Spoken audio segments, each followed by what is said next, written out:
เมืองสุขุมาได้สำเร็จกองประชุมใหญ่ผู้แทนแนวเล่าสร้างศาสตร์ทั่วเมืองสมัยที่ 8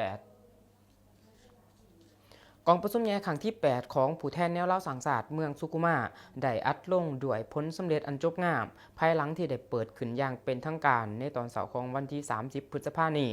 โดยการให้เกียรติเขาร่วมเป็นประธานของสหายนางบาสนาศิริมากรรมการศูนย์กลางแนวเล่าสร้างศาสตร์คณะประจำพรรคแขวงประธานแนวเล่าสร้างศาสตร์แขวงผู้สีน้ำองค์การจัดตั้งมหาชนและสหพันธ์นักรบเก่าขันแขวง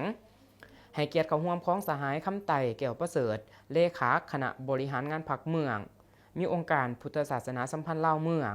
มีบรรดาสหายในคณะบริหารงานพรรคเมืองมีหัวหน้าห้องหัวหน้าของการคณะพรรคหักขานสีน้ำกลุ่มคณะกรรมการแนวเล่าสร้างศาสตร์เมืองตลอดหอดผู้ทรงคุณวุฒิและแขกถือเชิญจากหลายภาคส่วนเขาร่วมในกองประชุมสหายคำบอนศรีหักษาประธานแนวเล่าสร้างศาสตร์เมืองได้ขึ้นผ่านห่างบนแรงงานการเมืองทั้งสองภาคต่อกองประชุม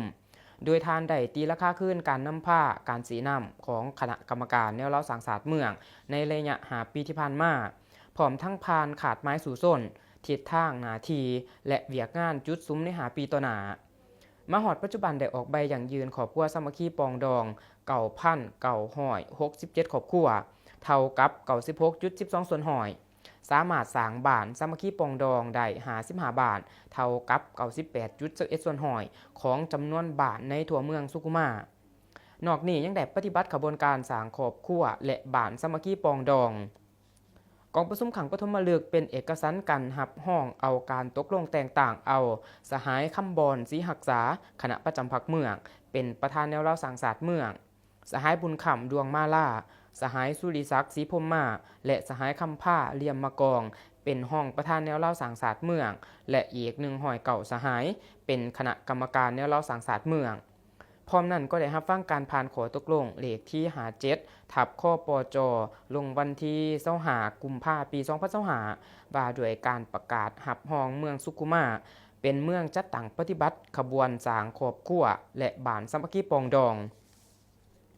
โอกาสนี้สหายนางวาสนาศิริมาประธานแนวเล่าสร้างศาสตร์แขวงก็ได้ให้เกียรติมอบใบอย่างยืนเมืองปฏิบัติขบวนการสร้างครอบครัวสามัคคีปองดองและบ้านสามัคคีปองดอง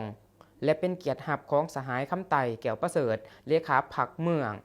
ตอนถ่ายก็ได้เปิดป้ายเมืองจัดตั้งปฏิบัติขบวนการสร้างครอบครัวและบ้านสามัคคีปองดองพร้อมลั่นของ9 บาทเพื่อเป็นสิริมงคลให้แก่การเปิดพิธีดังกล่าว